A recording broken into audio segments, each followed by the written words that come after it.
Hello friends, welcome back to my YouTube channel UFS updates for stocks, जहाँ पे मैं आपको स्टॉक मार्केट से रिलेटेड हर एक लेटेस्ट अपडेट देने की कोशिश करता हूँ और आपको गाइड भी करता हूँ।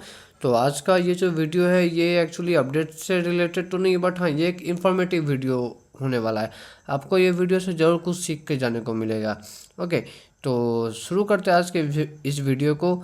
तो आप थंबनेल देख के समझ ही गए होंगे एक्चुअली कि हमारे इंडियन स्टॉक मार्केट का देखिए सबसे जो कॉस्टली, सबसे जो दामी जो शेयर है ना, वो है एमआरएफ का शेयर। वो एक शेयर का दाम ही है 1,30,000 रुपये। ओके, एक शेयर का दाम। देखिए डेली के जब मार्केट खुला रहता है तो हर एक सेकंड शेयर का प्राइस थोड़ा अप एंड डाउन होते रहता है, तो उस चीज़ को थोड़ा इग्नोर करते हैं। हम एक रफ वैल्यू ले लेते हैं जो कि अभी 1,30,000 के करीब है। और वहीं जगह रिलायंस का जो शेयर है उसका एक शेयर का दाम है सिर्फ 1,400 रुपया। तो हम ऐसा क्यों कहते हैं कि रिलायंस इंडिया का सबसे बड़ा कंपनी है। ओके, अगर एमआरएफ शेयर 1,30,000 है और रिलायंस का शेयर का दाम सिर्फ 1,400 है, तो हम ऐसा क्यों कहते हैं कि रिलायंस सबसे बड़ा कंपनी है। तो यही ये वीडियो का टॉपिक है। ओके, मैं आपको एकदम अच्छा से एकदम इजी लैंग्वेज में सिखाऊंगा, इसके बाद कोई कंफ्यूजन नहीं होगा। ओके, तो ये वीडियो से ज़रूर हम आप कुछ सीख के ही जाएंगे। ओके, तो स्टार्ट करते हैं। तो देखिए ये बात तो सही है कि हाँ एमआरएफ का शेयर का प्राइस तो बहुत ज़्यादा है, 1,30,000 एक शेयर का दाम है। वहीं रिलायंस का सिर्फ 1,400 है। लेकिन देखिए सिर्फ शेयर का प्राइस से कुछ तो नहीं होता, कुछ और भी चीज़ होता है, वो है नंबर ऑफ शेयर्स। ओके, आपके पोर्टफोलियो में हो सके रिलायंस के कुछ शेयर होंगे। ओके, आपके फ्रेंड का भी पोर्टफोलियो में कुछ रिलायंस का शेयर होगा। ऐसा ऐसा हज़ारों करोड़ों लोग हैं जिनका कि पोर्टफोलियो में रिलायंस का शेयर होगा। ओके, तो एक बार ये देखते हैं कि नंबर ऑफ़ शेयर अगर रिलायंस और एमआरएफ का मैं कंपेयर करूँ तो कैसा आता है कंपैरिजन। तो देखिए ये है रिलायंस का टोटल नंबर ऑफ़ शेयर। आप देख पा रहे हैं ये नंबर कितना बड़ा है। मैं आपको शॉर्ट में बता देता हूँ, ये करीब 1350 करोड़ शेयर्स है। ओके, या फिर 1,353 करोड़ के आसपास शेयर है। तो ये देखिए कितना बड़ा नंबर। और उसी के कंपैरिजन में अगर मैं एमआरएफ का बात करूँ कि एमआरएफ का कितना शेयर है, तो ये देखिए ये है एमआरएफ का नंबर ऑफ़ शेयर, सिर्फ 4,000 सॉरी सिर्फ 42 लाख के करीब में है। ओके, तो अब कहाँ रिलायंस का देखिए नंबर ऑफ़ शेयर्स कहाँ 1,000 करोड़ के भी ऊपर, 1350 करोड़। और एमआरएफ का वही शेयर का एक बार प्राइस नंबर ऑफ़ शेयर देखिए कितना कम है, सिर्फ 42 लाख शेयर के करीब है एमआरएफ का शेयर। ओके, तो इस हिसाब से अगर हम एक रफ कैलकुलेशन करें तो एमआरएफ का, जैसे मैंने आपको बताया कि एक शेयर का दाम है 1.3 लाख, 1,30,000 रुपये। और टोटल शेयर कितना है, करीब 42 लाख। तो अगर हम इसे इंटू करेंगे ना तो करीब करीब 55,000 करोड़ का एमआरएफ का जो टोटल जो नंबर ऑफ शेयर है ना उसका वैल्यू निकल के आता है। ठीक है, और वैसे रिलायंस का भी एक बार देखते हैं हम कि रिलायंस का जो शेयर है उसका वैल्यू कितना निकल के आता है। तो रिलायंस का जो शेयर है ना, रिलायंस का जैसे मैंने बताया कि 1,400 के करीब मैं रफ अभी कैलकुलेशन पकड़ रहा हूँ। ओके, और टोटल जैसे मैंने आपको बताया कि करीब 1,350 करोड़ या 1,353 करोड़ के करीब शेयर है टोटल रिलायंस का। तो अगर 1,400 को अगर हम 1,350 करोड़ से इंटू करें ना, तो ये करीब करीब 18 से 19 लाख करोड़ आता है। टोटल रिलायंस का जो टोटल नंबर ऑफ शेयर्स है उसका वैल्यू ये निकल के आया, कितना आया, करीब 18 लाख करोड़, 18 से 19 लाख करोड़। और वहीं जगह पे एमआरएफ का कितना निकल के आ रहा था, सिर्फ 55,000 करोड़। ये जो 55,000 करोड़ है ना, ये एक्चुअली स्टॉक मार्केट में देखिए कोई बहुत बड़ा कंपनी इसे नहीं कहते। ओके, ये एक मिड कैप कंपनी में ही है, मतलब कहलाएगा।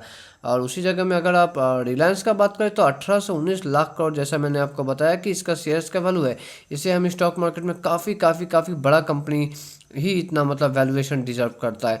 तो ये जो चीज़ है ना कि रिलायंस का टोटल नंबर ऑफ़ शेयर्स का वैल्यू 18 लाख करोड़ और एमआरएफ का टोटल नंबर ऑफ़ शेयर्स का वैल्यू जैसे मैंने आपको बताया कि करीब 55-56 हज़ार करोड़, इस चीज़ को ही हम कहते हैं मार्केट कैपिटलाइजेशन। ओके, आपने सुना होगा स्टॉक मार्केट में ये टर्म अक्सर सुनते होंगे, इस चीज़ को हम कहते हैं मार्केट कैपिटलाइजेशन।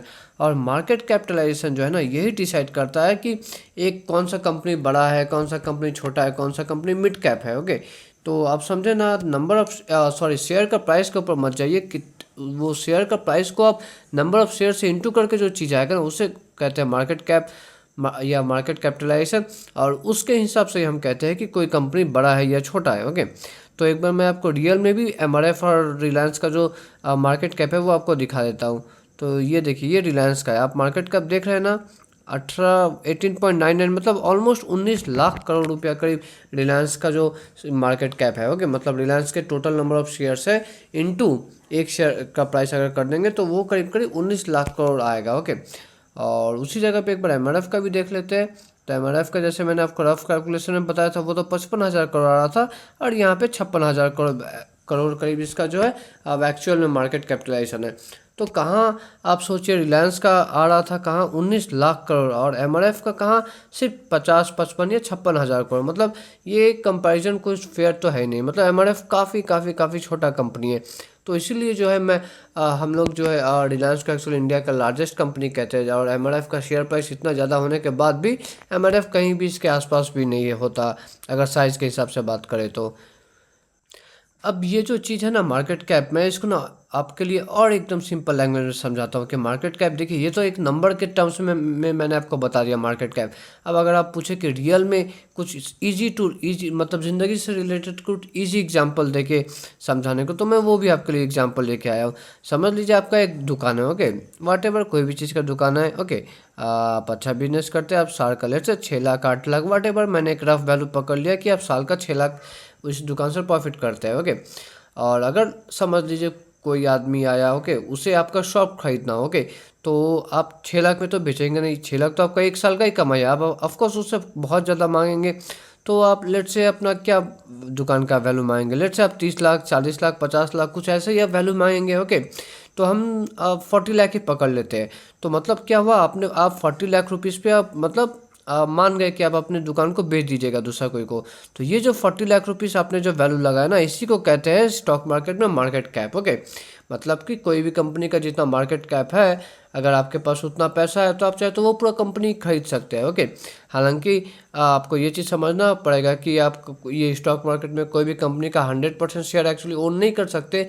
ये तो सेबी का रूल है कि आपको 3 साल के अंदर जो है होल्डिंग को, जो प्रोमोटर होते हैं उन्हें अपना होल्डिंग को कम करके 75% करना पड़ता है। तो ये एक रूल आपको याद रखना पड़ेगा। लेकिन मेन जो चीज़ है कि मार्केट कैप का मतलब क्या होता है, वो मार्केट कैप का मतलब यही होता है कि अगर आपके पास उतना पैसा है तो आप कंपनी के ओनर, आप कंपनी को पूरा खरीद सकते हैं, ओके।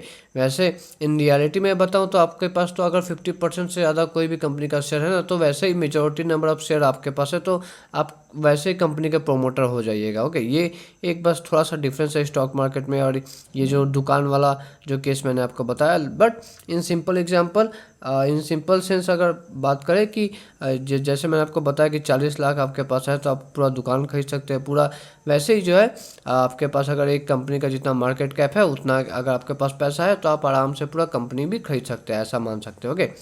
तो ये था आज के वीडियो में दोस्तों। मतलब आपको जो लर्निंग मैं देना चाहता था। आपको अगर वीडियो अच्छा लगा होगा तो make sure you like and subscribe मेरे यूट्यूब चैनल। मैं ऐसे ही और लर्निंग्स के वीडियो बनाते रहूँगा। मिलते हैं नेक्स्ट वीडियो में, तब तक के लिए टाटा बाय बाय।